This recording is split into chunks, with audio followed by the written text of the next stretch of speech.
दुनिया में आपने भगवान शिव को हमेशा नंदी की सवारी करते देखा होगा, लेकिन भारत में एक ऐसी जगह है जहां महादेव नंदी पर नहीं, बल्कि एक मेंढक की पीठ पर सवार हैं। इतना ही नहीं, यहाँ नंदी बैठे हुए नहीं, बल्कि अपने प्रभु को देखने के लिए खड़े हैं। कहते हैं, इस मेंढक मंदिर में मांगी गई मुराद कभी खाली नहीं जाती। लेकिन आखिर एक राजा को मेंढक का मंदिर क्यों बनाना पड़ा? कहानी करीब 200 साल पुरानी है। उत्तर प्रदेश के ऑयल रियासत की।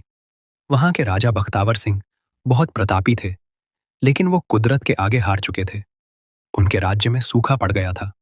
प्रजा पानी के लिए तरस रही थी, और दूसरी तरफ राजा का अपना आंगन सूना था। उनका कोई पुत्र नहीं था जो आगे चलकर गद्दी संभाल सके। राजा पूरी तरह टूट चुके थे। तभी राज्य में एक महान तांत्रिक का आगमन हुआ। उसने राजा की परेशानी सुनी और एक ऐसा उपाय बताया जिसे सुनकर सब हैरान रह गए।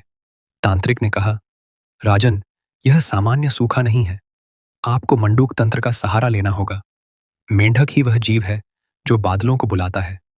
आपको एक ऐसा मंदिर बनवाना होगा जो मेंढक की पीठ पर टिका हो। राजा ने तांत्रिक की बात मान ली। निर्माण शुरू हुआ, लेकिन इसमें सीमेंट या चूने का इस्तेमाल नहीं किया गया। इस मंदिर को अमर बनाने के लिए पत्थरों को औरत की दाल और गुड़ के पेस्ट से जोड़ा गया। जमीन से 100 फीट ऊपर एक विशाल पत्थर के मेंढक की आकृति बनाई गई और उसी के ऊपर यह भव्य मंदिर खड़ा किया गया। मंदिर तो बन गया, लेकिन प्राण प्रतिष्ठा के लिए राजा खुद नर्मदा नदी से पवित्र नर्मदेश्वर शिवलिंग लेकर आए। और फिर वही हुआ जिसका सबको इंतजार था।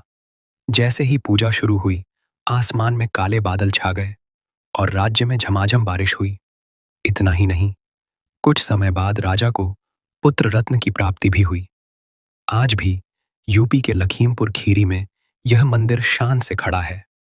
इस अद्भुत मेंढक मंदिर के लिए कमेंट में लिखें, हर हर महादेव।